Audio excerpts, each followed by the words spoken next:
Does that work? Okay. Welcome. Thank you for coming. This is the VPC Estate Planning Seminar. We have two presenters today. We have Bill McKee. He's been a longtime member. He's been involved with the church. He's been involved with a book about God's economics plan and surplus. It is a book that is available to you. We will get it to you, and I will tell you that it made a significant change in my way of thinking this summer. So don't forget to ask for this. We also have Sam Kelsall. Sam Kelsall has been also a long-term member of the church. He is also an attorney. He has worked with estate planning specifically for people here at the church. He has offered his services numerous times, been involved with a number of committees, and we're thankful to having him here. We would like to start off with a prayer, and Bill McKee will come up and do that for us.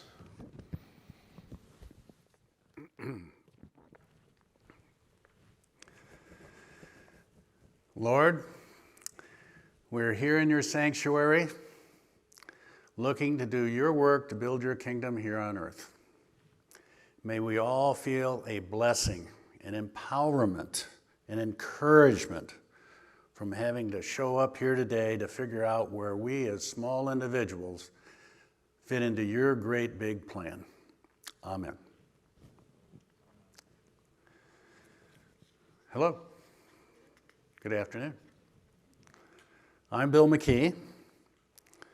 This is a little bit unusual for me because for 40 years, Penny, my wife, and I have been sitting right about in the fifth row right over here. Lines were a little straighter. And from there, we started by looking up in this ivory tower pulpit that we used to have. And we'd listen to Wilson Kilgore and Tom Erickson, who they said had the voice of God. And then as we changed, Woody Garvin came down to this level. And then David Joint redid the whole doggone thing. All of it with a vision of what the people in the congregation needed.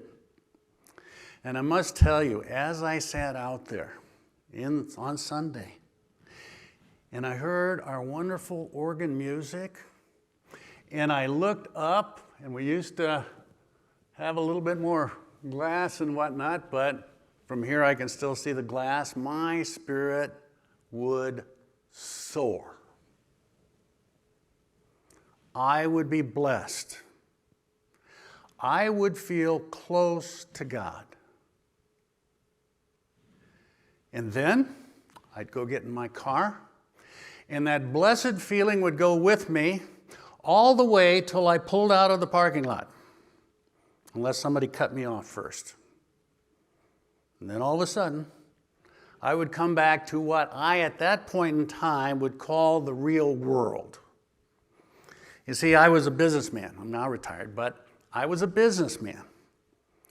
And for 6 days a week, if I worked hard and had my own business, sometimes it was Saturday, my job was to go out and make a profit for my boss. That's what I did. And I felt like I wanted to be wealthy for my family. That's what I did. But I didn't hear a lot of preaching coming to me, interpreting my guidance and how I go about being a good businessman. In fact, much of the sermons that I heard, many of the sermons I had, actually had a cautionary aspect to them, and I kind of wiggled in my seat. But over time, 40 years is a long time, served on the session with John and Sam, and heard the preaching, I walked a little closer and a little closer with Jesus. And you talk to Jesus through the Bible. And I came to believe, Timothy 2:3-16, all Scripture is inspired by God and is useful to teach us what is true and to make us realize what is wrong in our lives. It corrects us when we are wrong and teaches us to do what is right. There had to be something in there that was going to give me guidance about how to be an evangelical Christian businessman. Moving to my clicker. And also you'll notice the difference between preaching and teaching is the teacher never wanders too far from their notes. Preachers can just be everywhere. So, and I am pressing on the green button. Pat? There it is. I was quick on my thing there. So, as I got more involved in the church, I wanted to be involved in Christian education. I wanted to teach people some things that I had seen and learned and heard from some of the pastors here. But I really felt inadequate at it.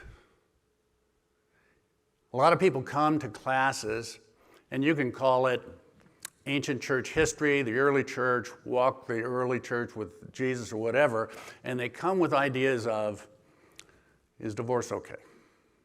Is there really a hell? And I was not ready to field any of those kinds of theological questions. So a friend of mine comes to me and says, Bill, why don't you go to seminary? I'm 65 at that time. I'm older now. And I pray about it, and I go. And I join with about at any one time in a class, I'm at Fuller Seminary down here in Phoenix. At any point in time, I'm sitting with 60 other seminarians who all love Jesus as much as I do, but we all tend to explain our faith differently. We're different denominations. Several of us are on a second career. Many of them have not had their first job yet.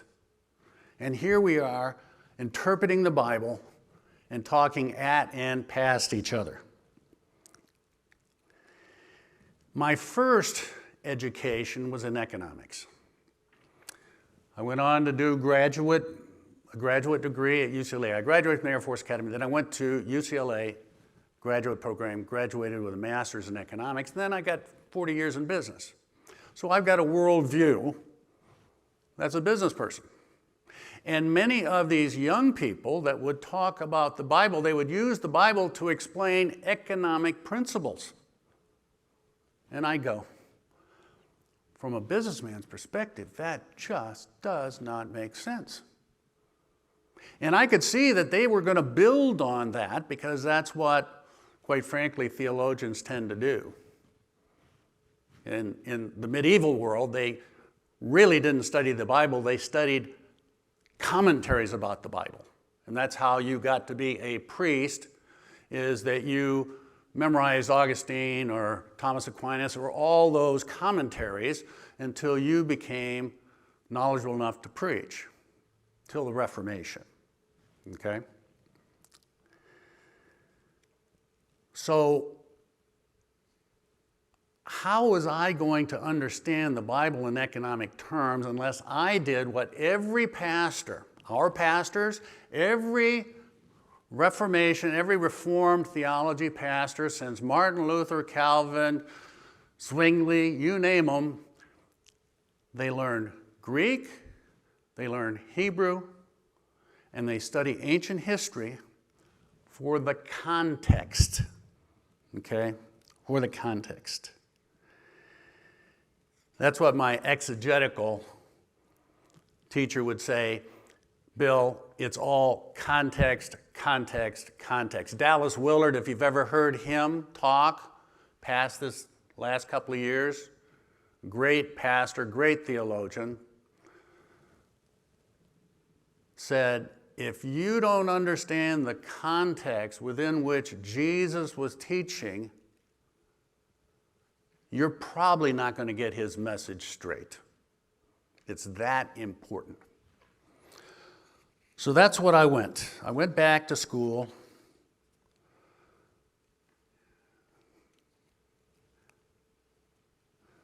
Trying for the next slide. Can you hit the next slide back there, Pat? Thank you. I think I'm just going to go like this, and I'll play like I'm hitting the clicker, but I'm going to point at you when I need the next slide. So we have some very, very fundamental understandings about God that come from exegetical work in the Bible. Not just an application of a verse, but crucial understandings. We call ourselves Trinitarians. Nowhere in the Bible is the word Trinity used, nor is there a definition of the Trinity.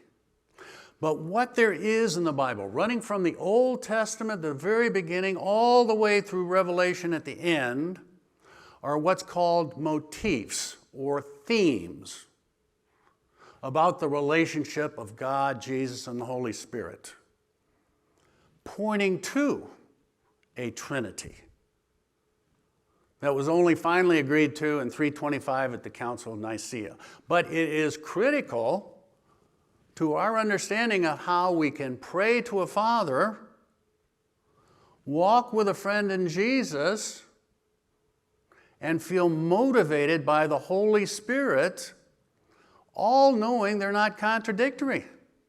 They're one. It's one voice, no matter which way you're relating to it at the time. So the Trinity is helpful to me in that way. It's very hard from a human standpoint to understand how 3 is 1 and 1 is 3, but from an actual application, it helps me very much. So that's what I did when I started looking at how could I understand economics coming from the Bible. I didn't look for a verse, although there's many verses in the Bible that talk about economics.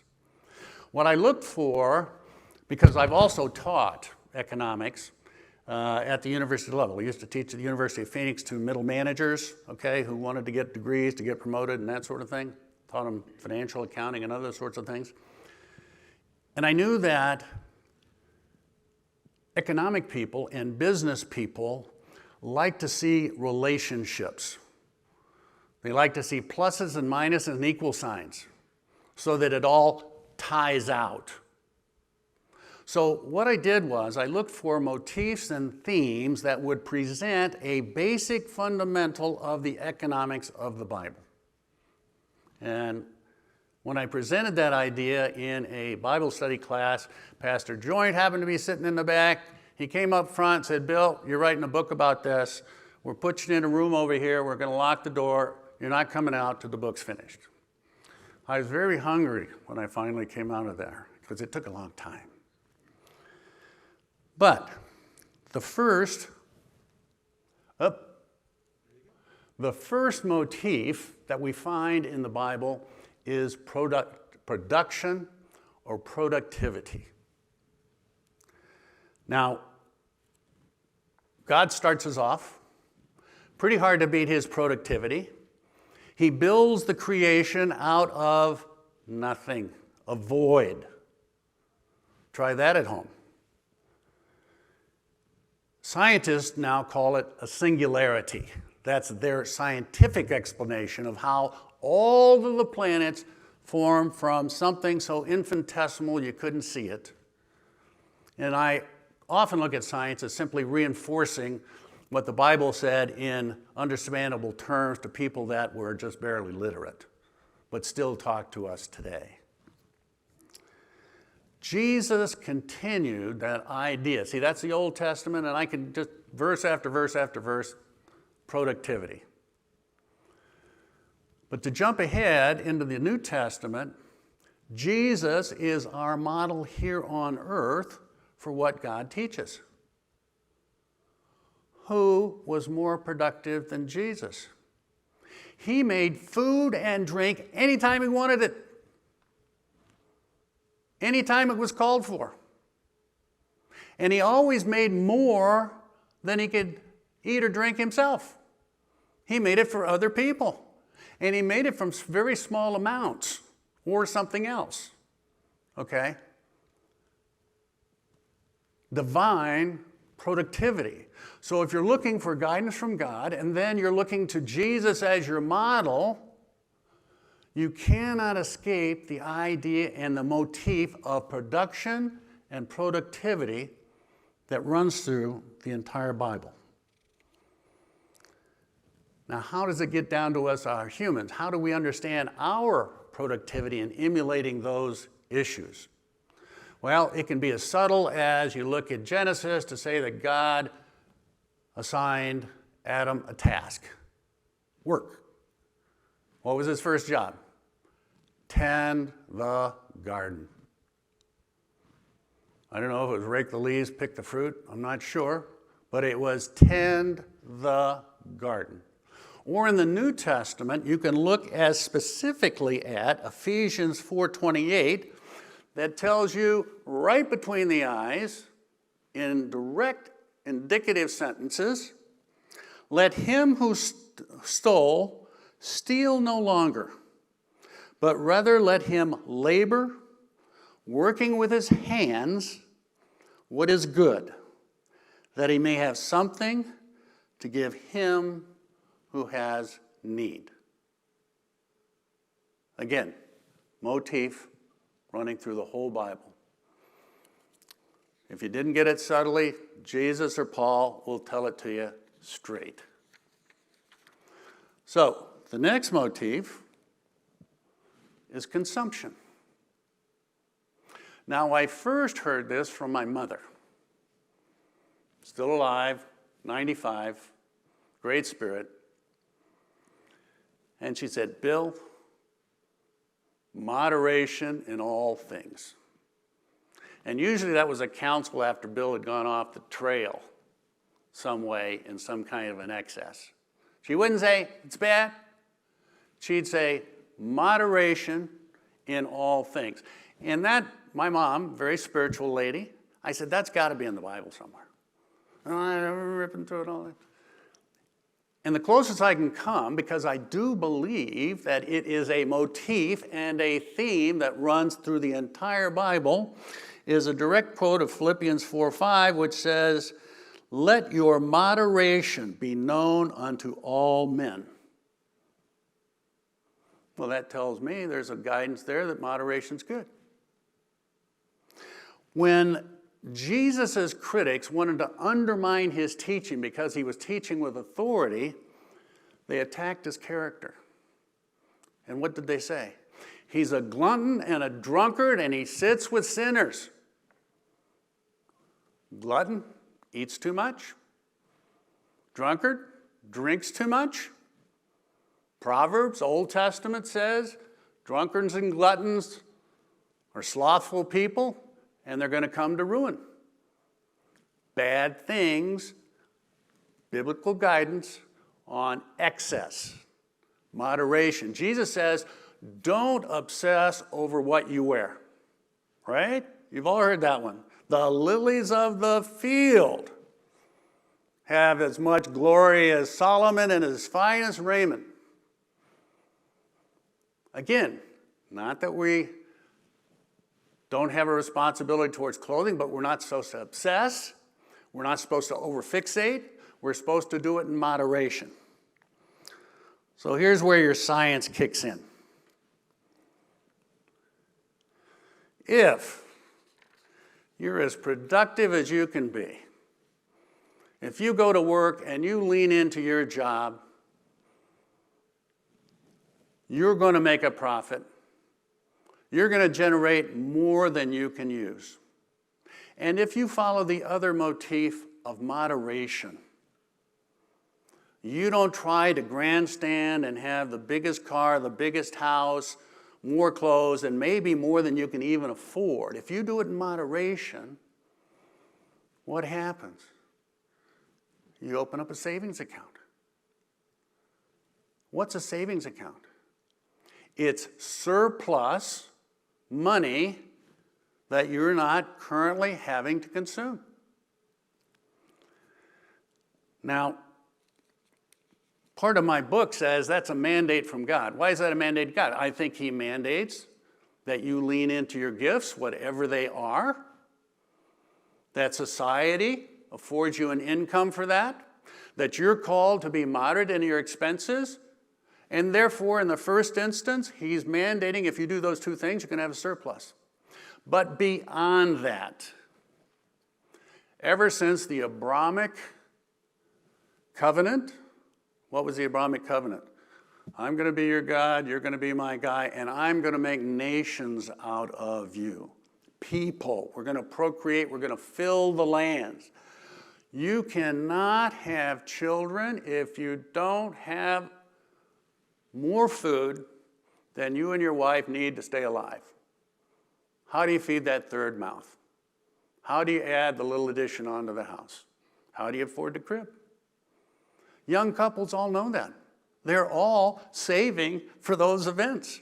And some of the most heartrending things we see on TV is a child in another continent generally, ribs, starving, and his parents are starving too. And we know the projection there, it's going to be a fatal event unless an outside person, which is why they're sending us the message, interjects themselves. So that's why God mandates a surplus, because he wants us to procreate, and he wants our procreation to flourish. What does flourish mean? Does that mean exist? No. It means you get to join the Cub Scouts, the Boy Scouts, the Girl Scouts. It means you get to go to athletics. It means you get to go to dance. You get to express your gifts. You get to flourish. And you don't get to flourish if your parents don't have a surplus to help you flourish. It turns out that the Abrahamic covenant that God made turned Abraham into one of the wealthiest men in the Bible, to the point that subsequent Jews would feel that they had not achieved what God wanted for them and had the blessing of God unless they were wealthy, which gets into another parable we don't have time for today, but it's in the book. And Jesus came and said, look, I didn't come here to take your stuff. I didn't come here like a thief. I came here to tell you how to live abundantly. Abundantly. How to enjoy the fruits of your labor, how to enjoy your children, how to enjoy your grandchildren. And he taught on all those things. This little equation in the book is called the human function. Now, we all have a call. For the longest time, when we were looking for new ministers to hire and whatnot, we would issue a call. Because we all know that preachers are called to preach. We know that. Penny, my wife, has a cousin who she lives in Charlotte, North Carolina, and she introduced us to Leighton and Jean Ford. And Jean is Billy Graham's sister. So we have this nice little dinner. And it was a little Italian restaurant with Formica tabletops. very intimate. And they told us an apocryphal story about the Graham family. They said Billy, who had a brother Melvin, were both young men, and they're sitting on the dairy. They're looking, it's a sunny day, just puffy clouds, and they're lying down there on the thing, probably with some kind of straw in their mouth or something like that. And after a while, Billy looks up and says, "Mel, do you see that?" Mel says, "What are you talking about?" Billy says, the clouds. They're saying GPTG. You see that? And Mel says, I do see that. And Billy says, that's God calling me to say, go preach the gospel. And Mel says, no, Billy. It's God telling you to go plow the ground. You see, they took different lives, different paths, but I think that story can support that they were both called. You see, what I had to learn was that my skill as a businessman, the Bible will call the Joseph gift. Did Joseph preach? Did Joseph teach? No. Joseph simply saved the Israelite nation from extinction, from starvation. And he did it with businessman gift. How to create, how to manage, and how to distribute surplus. So I call the businessman gift the Joseph gift. And Joseph was called by God. So, if you're a business person, I want you to know that you have a very identifiable gift, that you're called by God to lean into that gift, and it is part of His plan. Now, once we get these ideas about the human function, and the Bible actually talks to us business people, once we accept that, then an awful lot of teachings fall into place. All of these are very clear teachings of the Bible. Be assured that God wants you to lean into your business gifts. He wants you to be the best at whatever you are that you can possibly be. Be assured that God wants you to budget wisely. He wants you to sit down with your wife, maybe even with your kids, and talk about how we manage our finances. Do it wisely. Be assured that God expects you to build a surplus in savings and investments. You don't hear that from the pulpit much. But be assured that He does, because He wants you and your kids to flourish. Be assured that God wants you to provide for your children and your parents, specifically stated in the Bible, to take care of your children and your parents. Be assured that God wants you to enjoy the fruits of your labor. I can't tell you how many, 5, 10 passages on that. But also, be assured that everything you have came from God, and manage it wisely.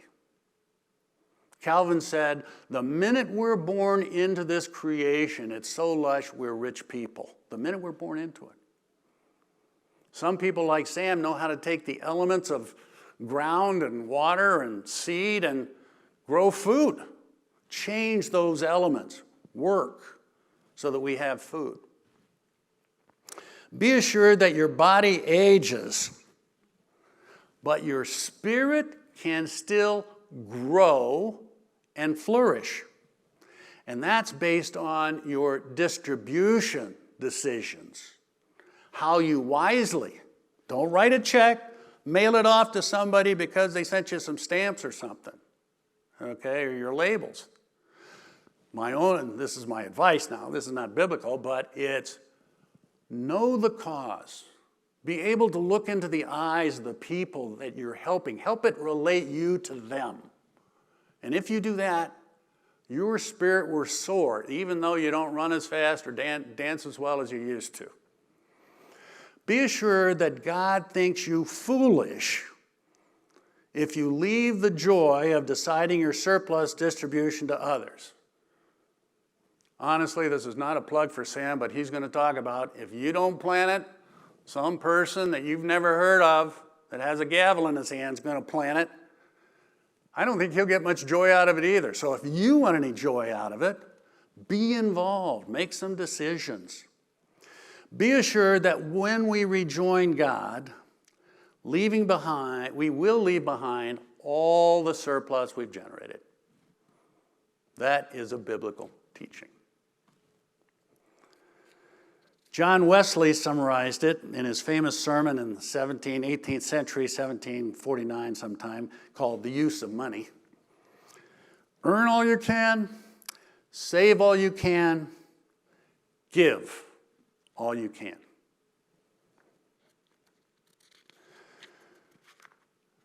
I tell a parable about the businessman's life in the United States. Now, we are in if you were born in the United States and you're our age, you've been extremely blessed, okay? So this is not everybody's experience, but I describe it as to visualize one of those huge Atlas rockets down at Cape Canaveral. I'm sure you've looked at one time or another on TV. And all the crowds around there and all the cameras are focusing in and all of that, and it's just sitting there and you look through this heat and everything like that, and then all of a sudden somebody lights a match. And what happens is that there's this huge explosion and all the flame shoots out to the side with all of the smoke and everything like that. And the rocket doesn't move. And I say that's the stage in your life when you put all that energy into your high school, into your college, and you were still living at home and asking if you could borrow the car. Nothing was moving. But then all of a sudden those locks come off and very slowly that rocket starts to launch. That represents the period of time when you actually get your first job, you get your first paycheck. Now you can afford rent. I don't know what your parents' motivations were, encouragement, et cetera, about being on your own, et cetera, but it allows you that ability. And you may even move geographically from home. And that's what pushes your life onward. And then all of a sudden things tend to happen faster. At my age, looking back, they happen faster. What does that mean? Well, you get a job, you dive into your job, suddenly you're learning what it takes to make promotions, you're getting more responsibility, you're coming home, my gosh, you've got kids, the wife is busy at various things are happening, they're in school, they're not in school, they're in high school, they're getting on to college, things just look like they happen so fast. It seems like life accelerated. And you're building surplus. And you're coming to church. And you're sharing some of that surplus in your offerings to God. You're on a good trajectory. And then that stage falls away. And you get one of the largest pay increases you've ever had in your life. It's called you don't have to pay tuition anymore. And what happens? Maybe your quality of life accelerates a little bit. Maybe you have a little bit more control of your time. And if you're on the right trajectory, you'll actually get a little more involved in the church. You'll actually find that you have a little more surplus to share with the church. You get a little more excited about Chris Woodard's programs here and maybe being involved in them even. Not just from a financial standpoint. Maybe you wash the sheets. Maybe you buy the pizza. Whatever. And then comes the all-important final stage. That's the final stage where your surplus is moving you in a wonderful trajectory, but its energy, how it moves your spirit, you'll start to think about it. Am I worried? Do I have so many things that I'm worried about things that I don't want to be worried about? Is it starting to be a drag on me? Should my life be simpler? It is that final disconnect, and it's mentally and spiritually. It doesn't mean that, all of a sudden you go out and write a check and all your possessions are spirit. No, it's a mental, spiritual disconnect, a final agreement that God, this is really yours. I'm really not taking it with me. I agree with you. And you mentally discharge that stage. That's the only thing that will allow your payload not to fall back to earth. See, if that separation doesn't take place, if the money and the wealth continues as an allure and draws you back to the earth, your spirit doesn't continue to soar. And you want to do what John Gillespie McGee said in his poem High Flight. If you've ever been in the Air Force, you know it. That if in fact you release those worldly connections, you'll be able to reach out and touch the face of God. Amen. Thank you, John.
I really want to. So here's what we're going to do. We're going to talk about it. In doing estate work, you find out there's going to be fees and taxes, and then there's your children to take care of. So that's what we're trying to do with estate planning, is to minimize your fees and minimize your taxes. Now, if you don't do anything, there's a default. Hey, I'm just running over these things without, okay. There's a default system that lawyers call intestate. That means without a will. And most of us are going to want to make a will because you heard Bill talk about the man with the gavel. That's a judge. You really don't want him making the decisions on your estate. So the will is the next step. And then if you get well along with your accumulation, a living trust will be the right way to go, and we'll talk about that in this presentation. Now, there's some things that people think are distribution plans called joint tenants with right of survivorship, which will work some, and community property with right of survivorship that'll also work some, but they don't provide what happens when the second dies. So those are systems that work some of the time, but not all of the time. Okay, if you don't do an estate plan, or if you do a will and don't move on to a trust, you're going to find that you're going to be in probate. And what I've got in the yellow box is a fancy definition of probate, but that means where somebody gathers your assets, pays your bills, and distributes your property the way the state wants it distributed, which may not match your distribution plan, because there are many things that happen that the state hasn't foreseen. If you're involved in probate, you're going to have some expenses. I'm throwing those up here very briefly, but it's going to cost. How much it costs depends upon how big your estate is usually. Up until 1973, Arizona had a statute that said the lawyer got 1% of the first 100,000 and 1% of each 100,000 after that. You're saying, wait a minute, I didn't put him in my will. No, but the law put him in. In 1973, that was taken away. So you're saying, why are you telling me about that today, Sam? I said, because that's the guide that attorneys use to figure estate planning or estate fees for probate. So you want to cut out the fee thing. And then how long will it take? And at the bottom, I've got 0 to 1.5 years for a small estate, and over 600,000, 1.5 to 3 years. That's not an acceptable thing for anybody. After somebody dies, there's grieving processes that are really messed up by that. Okay, if you don't write a will, the state's written a will for you. I call that an estate plan by default. It does not avoid probate. And there's no guarantee the right people are going to get your property. It could wind up with someone you don't want to have it, because the state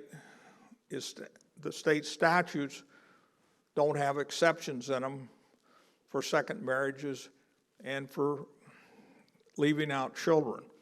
So what your will is a letter. It's, dear judge, when I'm dead and gone, give my estate to first my spouse, then my children, then other. And it can say anything. It can say, leave all of my estate to my church, or leave it all to the Boy Scouts, or a percentage of it to those. So the wills have advantages. Initially, they're low in cost because not much work is done, and not much is required of you except to think how you want your distribution and to think how you want your agents, or who you want your agents to be. And now the results are guaranteed. It's going to go that way. The disadvantages of a will: it requires probate. It's more expensive for your heirs. There's substantial time delays. Why are there substantial time delays? I asked that in a seminar one time, and the lady said, when my dad died, we had a probate, and when the money ran out, it was over. And I thought, that's kind of cynical. She thinks the lawyers are going to, but the reason there's time delays is because the statute itself says you got to give 4 months notice to creditors. Oh, I could have taken this thing off, couldn't I? Okay, I feel much better now. So the 4 months notice to creditor. Now, when was the last time you went on vacation and your credit card bills didn't beat you home? They get home all the time. And the last one is the real problem with probate, and that is that it's a public process. Everything is open to the public. There's people that I call vultures that look at those things, and they prey on people who go through probate. So that's a good reason to avoid probate. I've been involved in some of those. So the general rule is, if you have a will, you'll have a probate, and then it'll go on to your heirs.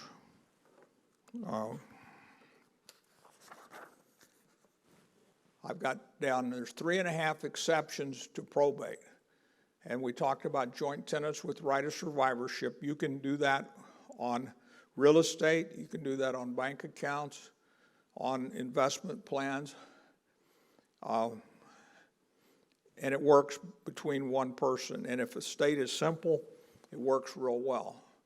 There's small estates, which there's a special provision in the statute that you can settle estates under 75,000 in Arizona by signing an affidavit that says, Mom's been dead for 30 days, I'm entitled to the property, give that to the bank, they'll write you a check.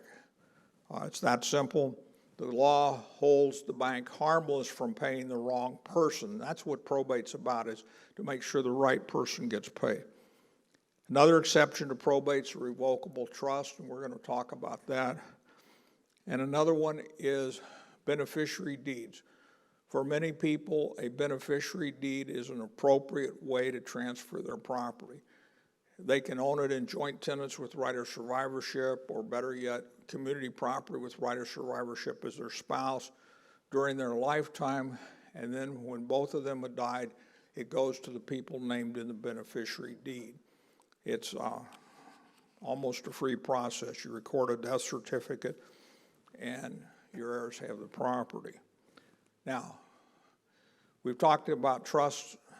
I've thrown that out at you a couple of times. There's two kinds of trusts. There's revocable living trusts, and there's testamentary trusts.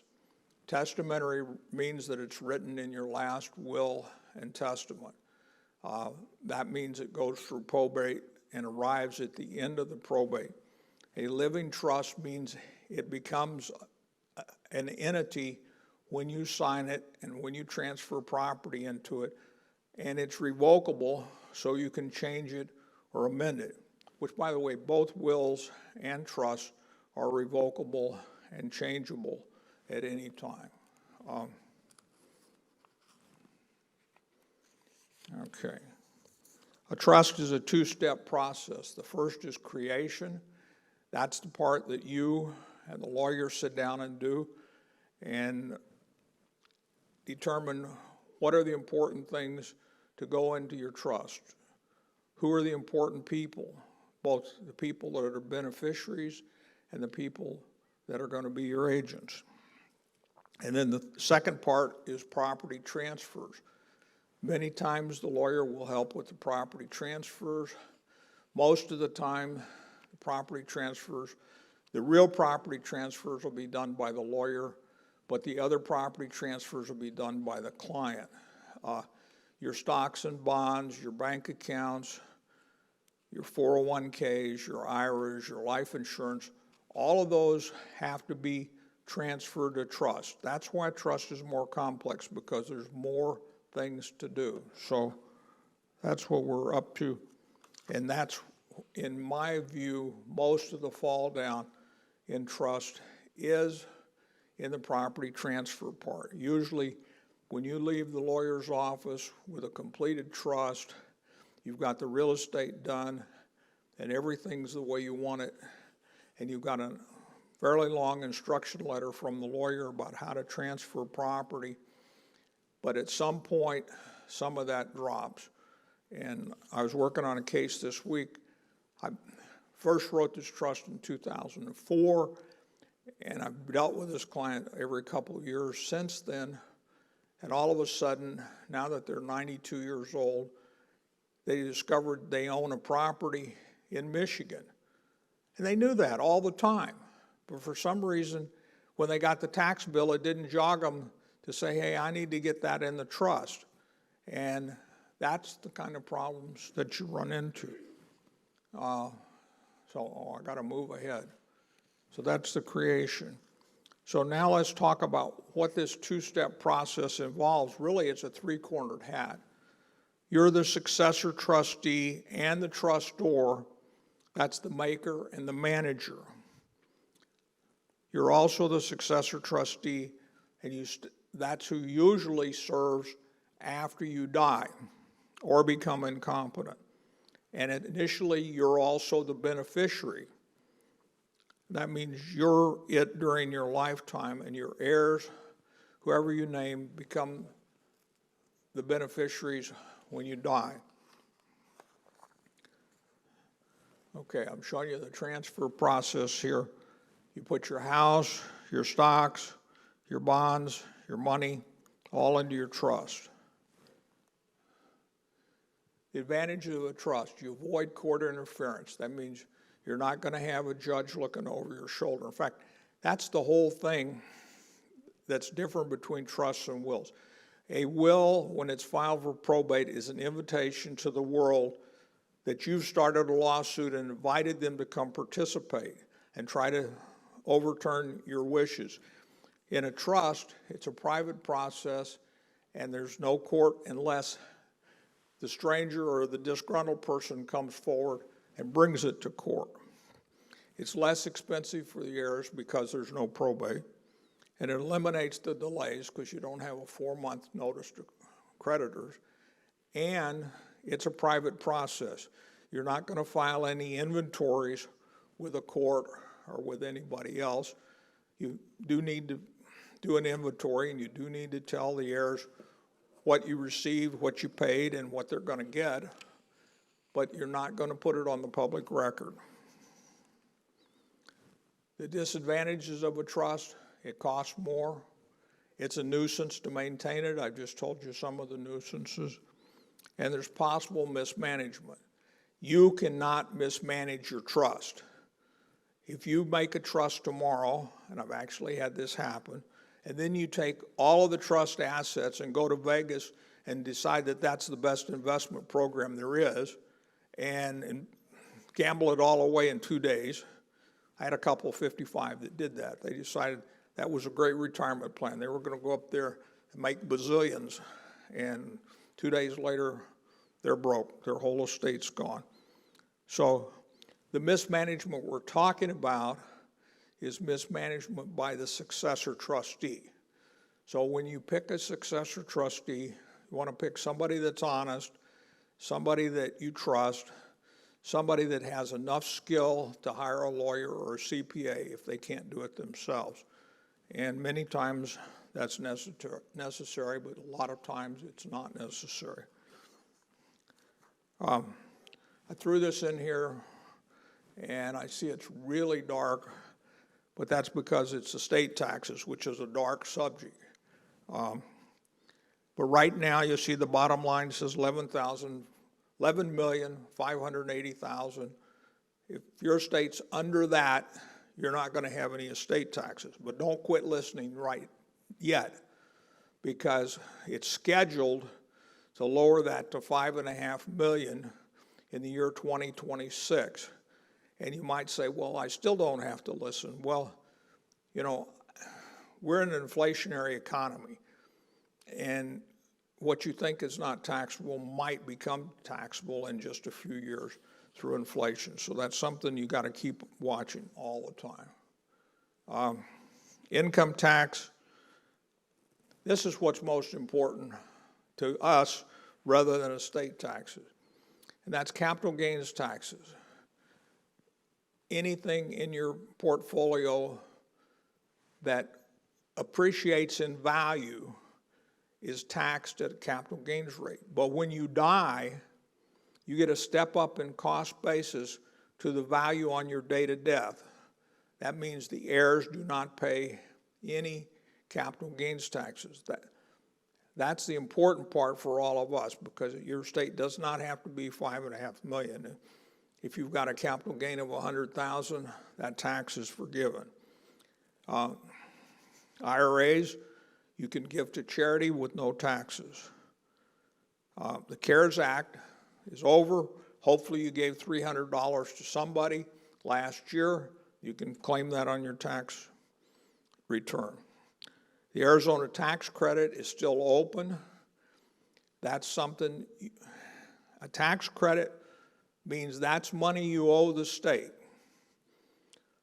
And you can write a check for $400 each or $800 a couple to your favorite working class charity. We have 2 of them in the church, Mentor Kids and Family Promise. And that's the same as you wrote the check to the state of Arizona. So you get to designate how $800 of your tax money goes, or if you're single, $400. So I hope that those are some ideas you can take home. So we've got a comprehensive estate plan. I'm showing 15 items here. There may be more or less depending on your situation. We're going to cover a few of them so you'll get a flavor for what's going on. The health care power of attorney is the most important thing. If you don't have your health, you don't have anything. And if you don't have an advocate when you go to the hospital, you don't have anything. So it's really important that you have somebody as an agent on your health care power of attorney that really, really understands how you tick and how you want things done. I mean, that's just absolutely critical. And I've only been hospitalized a few times, but I can tell you that notwithstanding that they give you anesthetics and stuff that makes you crazy, you're not in any position, even if it's a routine procedure, to defend yourself or take care of yourself. Then the second one that I've got is a power of attorney, which the full name would be a general financial power of attorney. If you've got a trust, your successor trustee can do that, but he cannot deal with property that you didn't put in the trust. So that's why you have a durable financial power of attorney. The third thing that you would have is a nomination of conservator. That's a court proceeding, and there are some times that you might have to have a conservator appointed because your trust just simply won't work. But most of the time, the trust is going to take care of things, but you want to have that conservator probably match up with the person that's the agent under your financial power of attorney. Letters of instructions on various personal matters. And this is something that I help clients with regularly that I don't see a lot of people doing, and that is you need to have 4 things covered that are not in your trust. And the first one is, how do you want your funeral done? Do you want to be cremated? Do you want to have a service at church? What do you want in your service? The second thing is who to tell about this. Your creditor, many people, when they write those down, they write down their creditors. I don't care about your creditors. They can't hurt your credit after you die, so you don't need to worry about notifying them. They're going to find out that you died. But you certainly want your family members to know that you died. And there may be some people that don't, but I think that's the cruelest thing you can do, no matter what your family relationship is, to not tell your kids that you died. And I've seen that happen a few times. The third thing is where you keep your important papers. Those things can be kept in a safe deposit box. They can be kept in a shoebox under the bed. They can be kept in a safe in the closet. It doesn't matter where, but it needs to be a safe place, and somebody that's going to be one of your agents needs to know where they are. And the fourth thing is who you want to have your tangible personal property that's not specified in the trust or the will. Now, your tangible personal property is everything around the house. That's the jewelry, that's the guns, that's the artwork, family photos, albums, things like that that are important to you. Those things don't need an attorney, they don't need witnesses, they don't need a notary, and they can be changed at any time. Even if you have in your personal property a $3 million painting, you can write it on a piece of paper and sign and date it. I give Sam my $3 million painting, signed and dated. Joe, guess what? I get the painting. Okay. And then if you have a trust, another thing you need to have is a pour-over will. And I've argued with a lot of clients over the years on this. Well, why do I need a pour-over will when I've put all my property in the trust? And I can tell you from having practiced a long time that property escapes from your trust. I'll give you a classic example. I had a lady I did a trust for, and I distinctly remembered this because she had $150,000 in certificates of deposit, and when she signed the trust, she was not well, and I personally went to the bank with her and changed those certificates of deposit to her trust. 5 years later, she died, and they were in her personal name because the bank renewed them that way. And the daughter, of course, didn't know whether mom told her to or not, but mom shouldn't have told her to do it. But they got outside the trust. So remember I said 75,000 is an affidavit, 150,000 is a probate. So that's the one way. That's a unique situation. Here's a common situation. Lots of my clients refinance their houses with interest rates really down. That's a good thing to do. Most lenders will not refinance a house that is in a trust. They're terrified that us lawyers write secret things in there that says they never have to pay their mortgage. It's not true, but they insist on taking the property out of the trust, putting the mortgage on it, and then instead of doing a deed, they did the deed or had the title company do the deed for getting it out of the trust. They give a long letter of instruction to the client that buried in there it says, it's your job to put the house back in the trust and to pay the recording fee. Now their house is outside the trust, and then they die or become sick, and the power of attorney doesn't catch it, then you've got a probate on the house. So that's the reason that you need to have a pour-over will. A pour-over will always says the same thing. I give everything to the trust. That's what a pour-over will says. Now, here's one that is really important.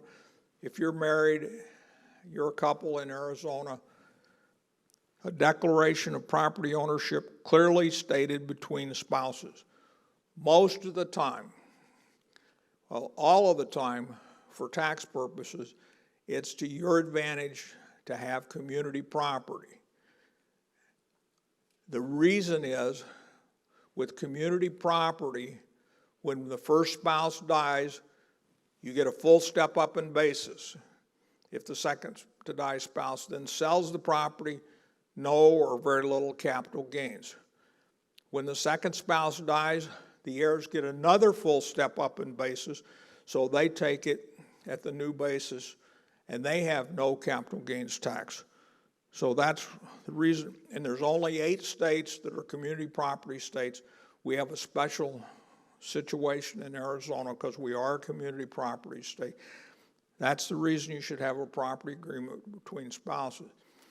One of the things that I marvel about, I mostly have clients with long-term marriages, no chance that they're going to get a divorce, but one of them inherited a whole lot of money, and they're going to give it to their spouse when they die, if they die first, and then to their kids, but they're absolutely insistent that they're not going to make it into community property because they might get a divorce, and then half of it would go to the spouse.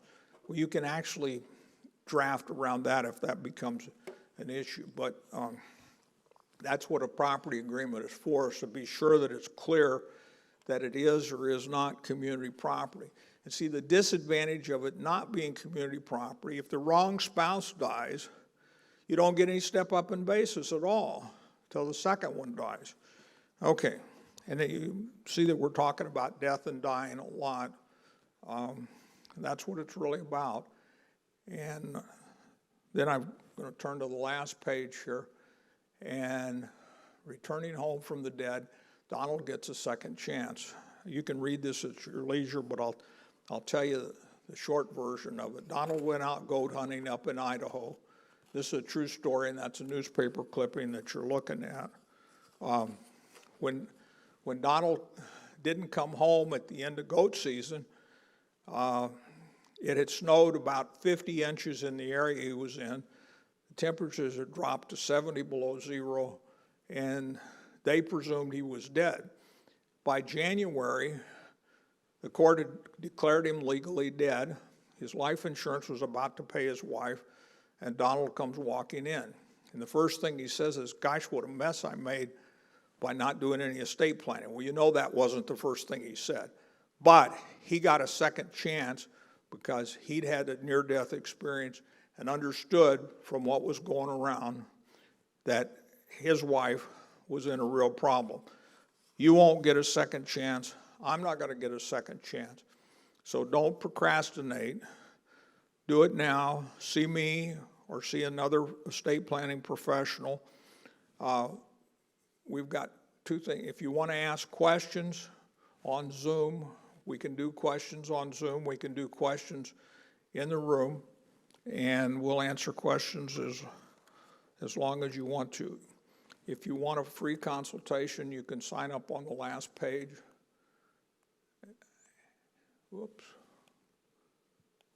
What happened?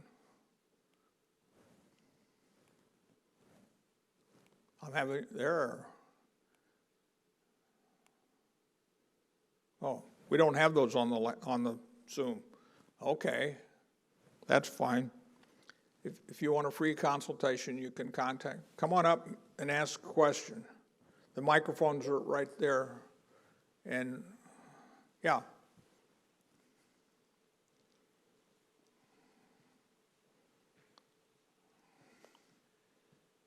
Went into the bank to talk about my dad's estate work, and one of the things that came up was I am the executor as well as power of attorney. They didn't recognize the power of attorney paperwork because it wasn't done through the bank. Is that something that's common or? No, and there's statutes that cause liability on them for not recognizing it. The more likely thing is they didn't recognize it because the account was in the trust, and the trust says you only listen to what the successor trustee says. And they may not have explained that very well, Greg, but that's my guess as to what happened. If somebody turns your power of attorney down, my usual advice with banks is go to the bank across the street. But if they've got the money and you can't get it away from them, then that's where you go to court on them. And usually a letter that cites the law from a lawyer will get the bank to move. Yeah, it was a pain. Very frustrating. Yeah, thank you. We appreciate the question. Anybody else got any questions? Anybody online got any questions?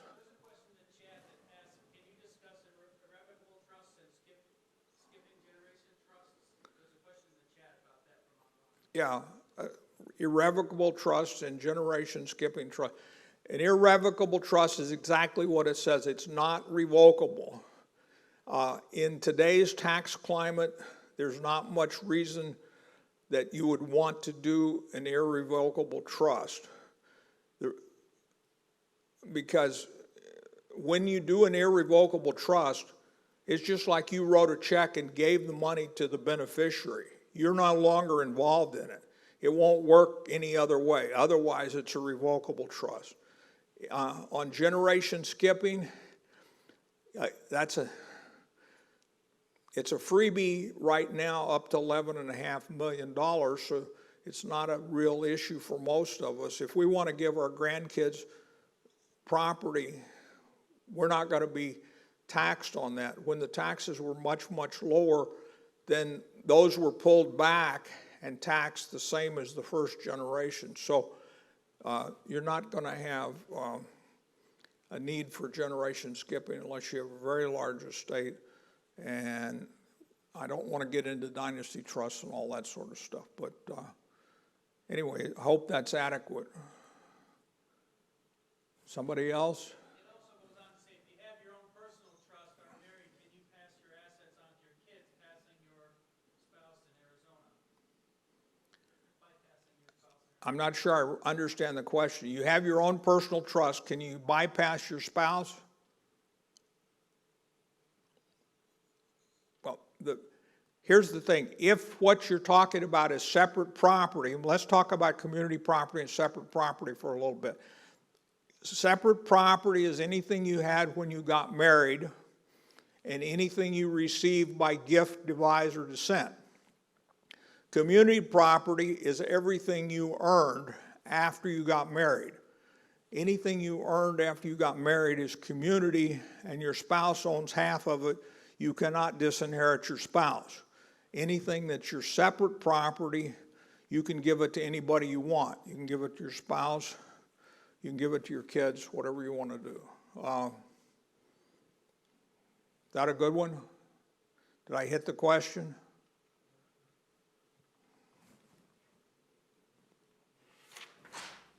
Yeah. I can't, if there's something on the screen, I can't see it because of the lights.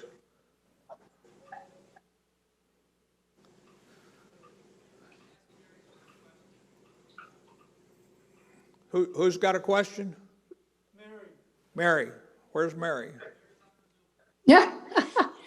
There You you are, answered Mary. it. Ask a question. I can see, whoops, you went away. Hi there. You answered it, Sam. Thank you. Oh, well, I'll answer another one. You're not limited to one. You answered two. Oh, okay. No, my question was, if you've inherited money and it's been set up in a trust, The inherited money is your separate property until you give it to Okay. your spouse. Then it becomes community. okay, so as long as it stays in a separate trust, Yes, you can bypass your spouse and send it to your kids. yes, yes. Okay. Are you? But if you also are a beneficiary and co-trustee of a irrevocable and skip generation trust, then that will go directly to your kids when I die. Yes, that's correct. Okay. Yeah. Thank you for that clarification. Okay, good. How do you, actually, Sam, how do you set up a skip generation trust while you're alive? You just tell a lawyer that's what you want to do. Okay. And everybody in the audience thinks that's kind of funny, but you notice I have not talked about do-it-yourself stuff. I'm the wrong one to talk about do-it-yourself stuff because I've seen so many bad examples of what happens. And they just go on and on, so I don't want to go there. But that's, you know, if it's worth doing right, and in particular in estate planning, because remember, you're not going to be able to come back from heaven and say, this is what I really meant. You're stuck with what's ever on the page. And if it doesn't comply, then you got a problem on your hands.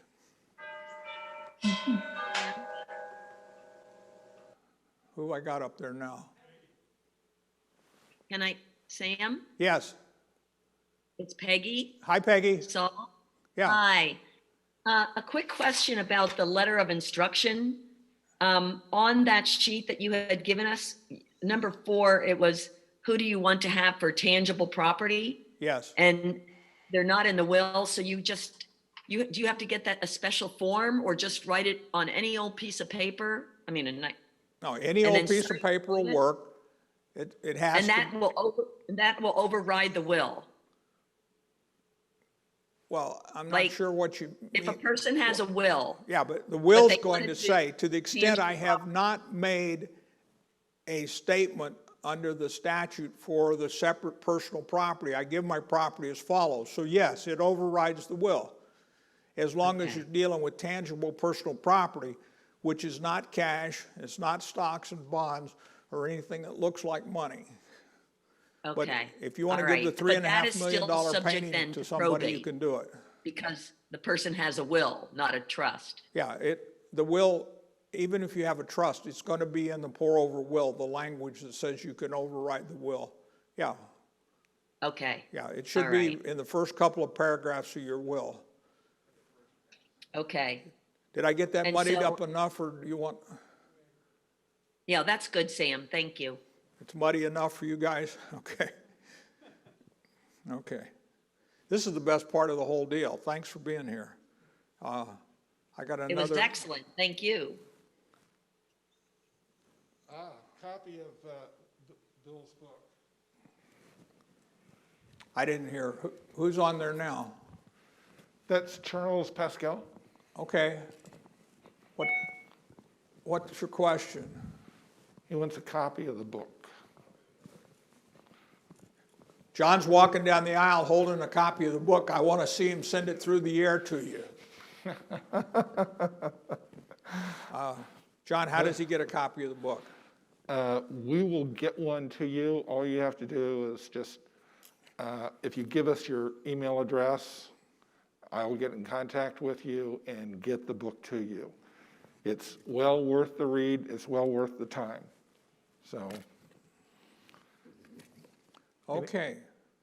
Hey, we've had a great time. I hope you did too. I hope you'll think about what Bill had to say about surplus creation, because that is a life changer for many Christians who've heard the preaching over and over about becoming destitute. That's not what the plan is.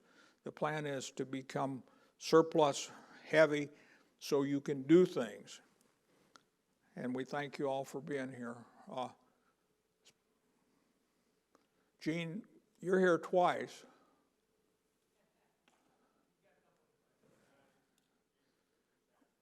Okay. No more questions, we're done then. And anybody that's in the room that wants to come up and talk, I'll be glad to talk to you about anything.